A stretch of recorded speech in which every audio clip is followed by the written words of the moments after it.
All right, day 4, still at it. Now, Matt, I just want to jump right in. You made some really good comments, and I want to touch on something really important. Hi, this is Jonah Levy with the Vita Workshop, day 4. All right, well, honestly, this is a lot of fun.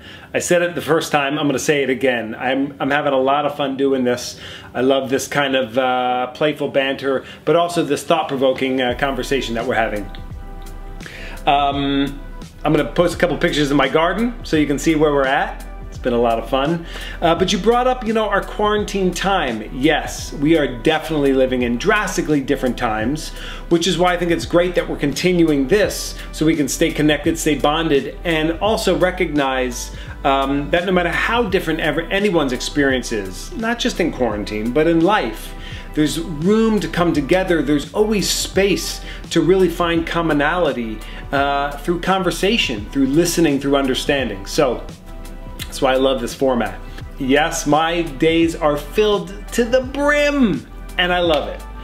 And they're normally packed, from schooling with the girls, to playing, to doing business, to figuring out how we're moving business forward. Although the end of our days don't normally end with Harry Potter, they normally end with some crossword puzzles and an episode of Fixer Upper, because we old people, and that's what we do at the end of a day. But yeah, let's talk about creativity and what it is when you have supportive people in your life. You're very right. I had a lot of support growing up. My dad is a musician.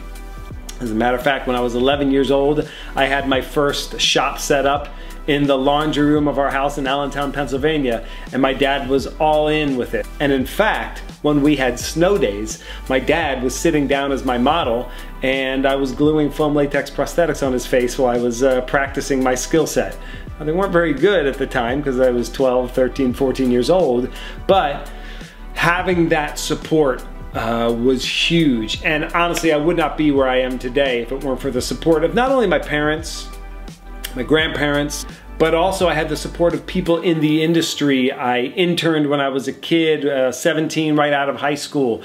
Before that, in high school, I had the support of a drama teacher who really went all in and bought me an oven, an old used oven, so I could bake foam latex for high school plays.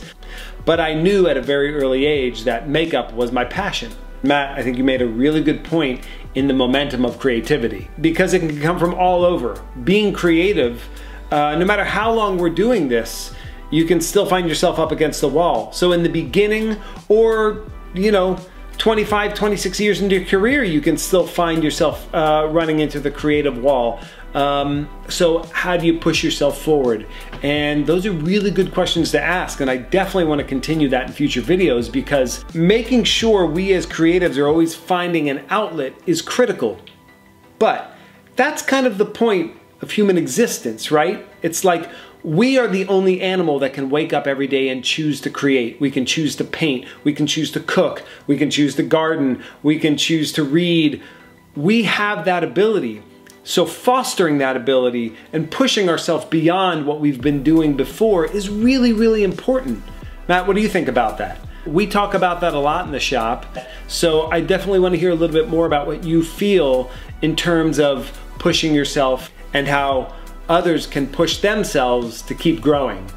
You pushed me to do this, and it just goes to show that all of us can use creative support in one way or the other. I think that's what makes us as a species so beautiful, is that we have this communal nature where at our best we are lifting each other up and we're pushing each other forward to grow, to learn, to expand. Everyone has a creative spark. I remember growing up, people saying, oh, well, you're creative, I could never be that way. Oh, look at you, you're doing sculpture and makeup and whatnot. That's a creative art. I'm not creative at all. And I always disagree. The human being is such a creative being, and we just have to find the spark that lights us up. And there's a million ways to find it. It's not just in the arts. So finding creativity on a regular basis is, I think, what keeps us growing and gives us momentum. Thoughts, Matt? Want to hear more about that? One thing I want to talk about, kind of in the spirit of what you were saying, Matt, is not only support, but also some resistance. There's some people that I've spoken to in my life, and they would say, oh, you were born artistic. Well, that's not true. Nobody is. We're these blank slates. And I think nurture is a very important part of it, having support, but I also think pressure and resistance is equally, if not more important. Having to push back against something, having to physically and mentally flex these muscles and build these muscles to go after something you want, to push your creativity beyond its limit, to hit a point, a middle ground where you want to give up, and you keep pushing past that. That's where the juice of life and the real joy of life is.